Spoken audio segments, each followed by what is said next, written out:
Assalamualaikum warahmatullahi wabarakatuh. Alhamdulillahirrahmanirrahim. Kita bisa bertemu kembali dengan materi pembelajaran kali ini dengan materi pembelajaran media pembelajaran melalui video. Nah, di sini Ibu akan melanjutkan materi selanjutnya yaitu persebaran flora dan fauna di dunia. Sebelum masuk ke materi, alangkah baiknya kita berdoa terlebih dahulu. Berdoa dapat dimulai. Berdoa dapat dicukupkan. Nah, di sini ada karakteristik bioma di dunia.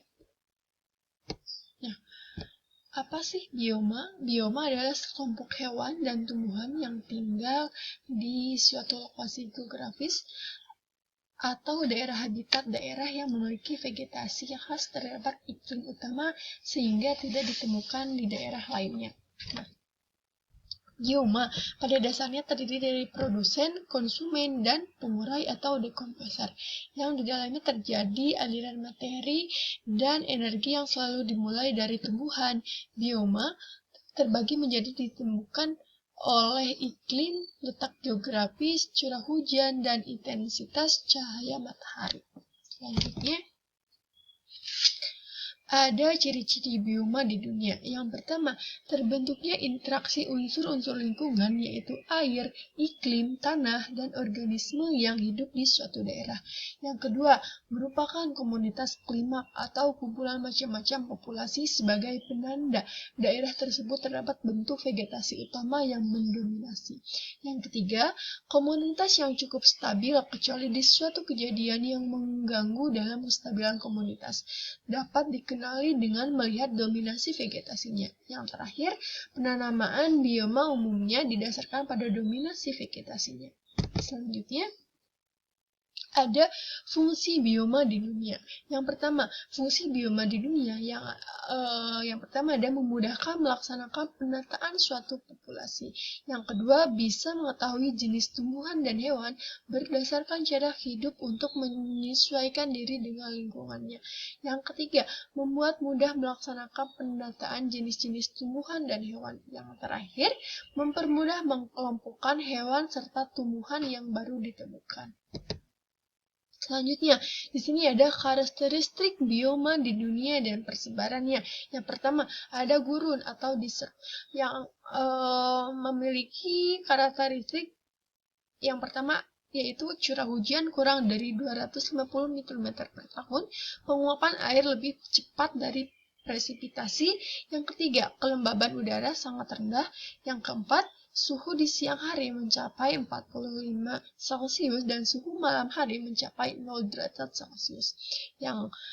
Dari persebaran tersebut meliputi daerah Amerika Utara, Afrika Utara, Australia, dan Asia. Di sini ada contoh flora di gurun. Yang pertama ada kaktus, ada pohon palm, ada kurma, dan ada pohon darah naga. Di sini juga ada fauna di gurun. Yang pertama ada kadal, ada ular derik, ada semut, ada unta, dan ada tarantula. Nah, selanjutnya di sini ada padang rumput. Padang rumput ini memiliki karakteristik sebagai yang pertama ada curah hujan 250 sampai 500 mm per tahun. Yang kedua, hujan turun tidak teratur. Yang ketiga,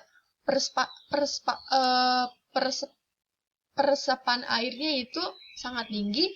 Yang keempat ada aliran air cepat sehingga tanah tidak mampu menyimpan air.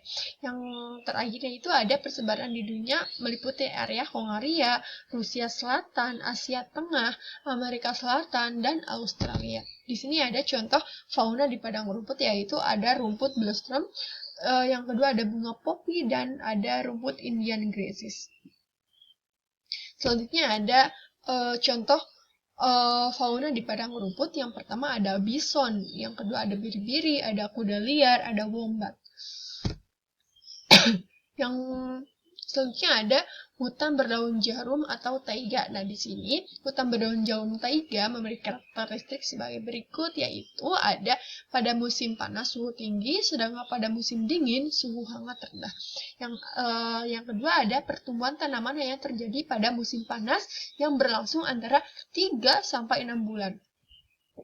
Nah, persebarannya itu di negara area Skandinavia, Rusia, Siberia, Alaska, dan Kanada. Di sini ada contoh flora hutan berdaun jarum.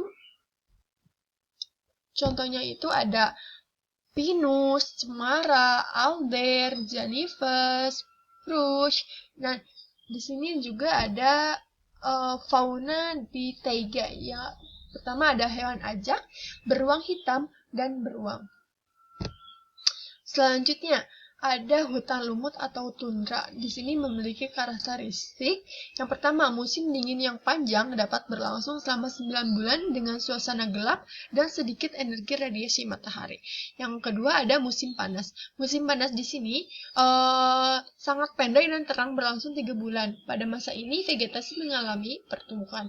Yang ketiga, ada persebarannya itu pada area sekitar Arktik dan kepulauan di sekitar Antartika serta puncak-puncak penggunaan tinggi seperti di wilayah puncak gunung di Indonesia. Nah, selanjutnya contoh dari flora tundra ada edelweiss, lumut, dan semak kerdil.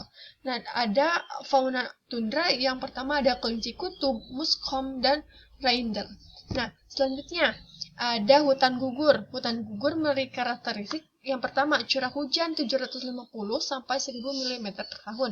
Yang kedua, mempunyai 4 musim. Yang pertama, musim panas, musim dingin, musim gugur, dan musim semi. Yang ketiga, musim panas. Radiasi matahari, peraktivasi, dan kelembapan tinggi adalah pohon tumbuh dengan baik. Musim dingin, radiasi matahari dan suhu rendah adalah pohon sulit mendapatkan air, daun menjadi merah sehingga coklat lalu gugur. Nah, persebarannya itu ada di area Cina, Korea, Jepang, pantai barat dan timur Amerika Serikat. Selanjutnya, di sini ada flora hutan gugur. Yang pertama ada bunga sakura. Yang kedua ada kastania. Yang ketiga ada pohon uak. Nah, selanjutnya ada fauna di musim gugur. Yang pertama ada burung patuk, cipang, rusa ekor putih, dan lain sebagainya. Selanjutnya ada hujan tropis. Di sini hujan-hujan tropis memiliki karakteristik yang pertama curah hujan yang cukup dan merata 2000 sampai 2250 mm per tahun. Yang kedua suhu udara 23 sampai 31 derajat Celcius serta sinar matahari yang cukup sepanjang tahun. Yang keempat, pohon-pohon lebat dan hijau ketinggian dapat mencapai 50 meter. Selanjutnya, di bawah tudung pohon selalu gelap, sehingga tidak ada perubahan suhu antara siang dan malam. Memiliki 4 level vegetasi yaitu emergent layer, canopy layer, understory layer, dan forest floor. Nah, persebarannya itu terdapat pada di area Amazon, Arikana, Amerika Selatan, Asia Tenggara, Papua, Lembah Kongo, atau di Afrika. Nah, di sini ada contoh flora hujan tropis. Yang pertama ada bunga rafflesia, bunga bangkai, dan mangrove. Serta fauna hutan hujan tropis. Yang pertama ada harimau, katak pohon, orang hutan, tapir, terenggiling, dan ular pohon. Selanjutnya, ada sabana atau savana. Memiliki karakteristik adalah yang pertama, padang rumput yang diselimuti oleh pohon-pohon yang tumbuh tersebar dan sangat jarang. Yang kedua adalah terbentuk di kawasan tropika atau subtropika. Yang ketiga, memiliki temperatur udara panas sepanjang tahun dan hujan turun secara musiman. Yang selanjutnya, ada persebarannya itu pada area benua Afrika, Amerika Selatan, dan Australia. Selanjutnya ada contoh flora dan fauna di sabana. Yang pertama ada flora di sabana. Yang pertama ada akasia, pohon palm, dan eukaliptus. Yang selanjutnya ada fauna di sabana. Yang pertama ada antelop, gajah, jerapah, macan tutul, dan zebra.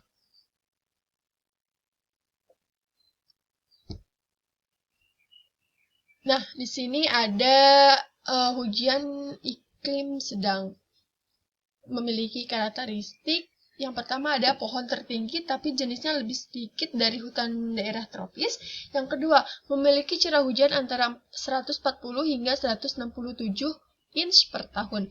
Yang ketiga, memiliki temperatur menengah, hampir sama dengan hujan tropis. Hujan ini memiliki level atau tingkatan vegetasi. Nah, persebarannya itu pada area sepanjang pantai Pasifik di Amerika Utara dari California, Washington, dan Australia.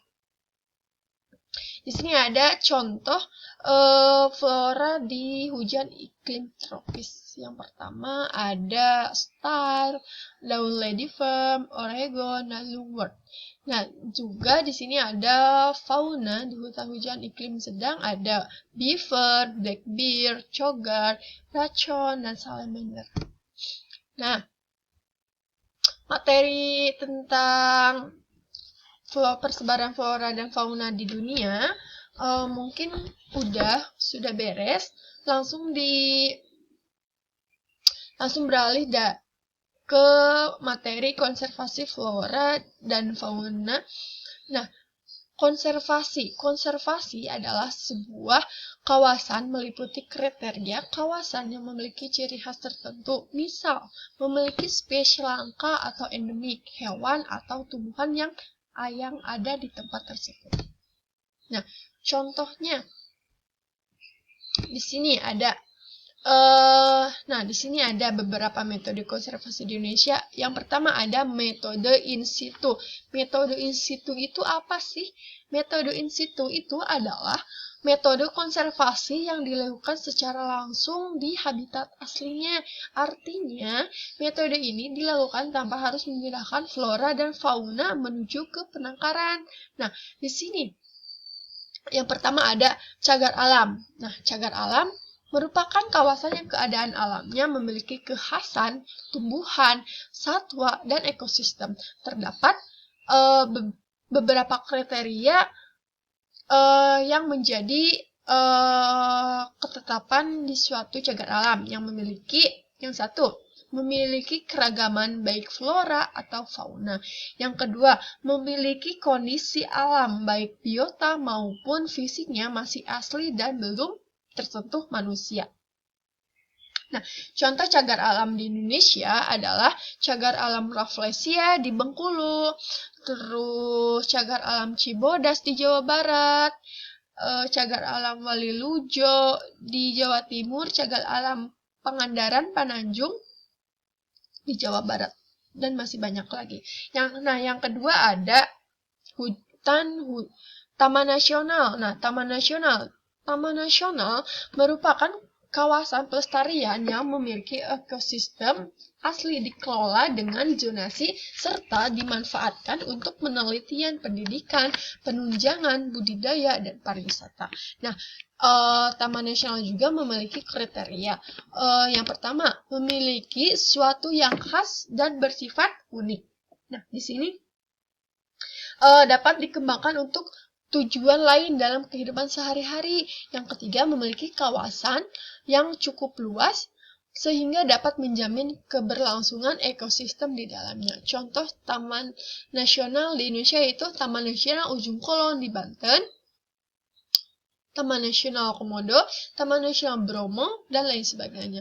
Nah, selanjutnya ada hutan lindung. Hutan lindung adalah kawasan hutan yang telah ditetapkan oleh pemerintah atau kelompok masyarakat untuk melindungi keragaman flora dan fauna yang memiliki fungsi sebagai pemenuh kebutuhan masyarakat. Contohnya hutan lindung di Indonesia itu hutan lindung Raya Bung Hatta dan hutan lindung Sungai Wai.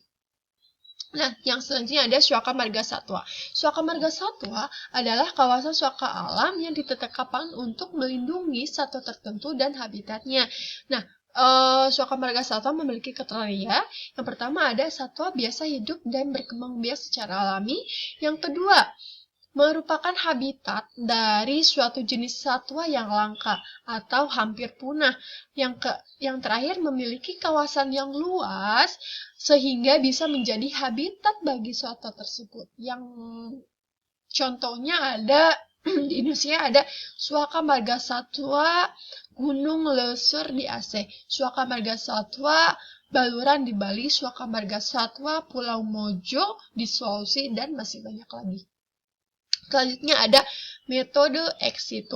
Apa yang dimaksud dengan metode ex situ? Metode ex situ adalah sebuah upaya konservasi flora dan fauna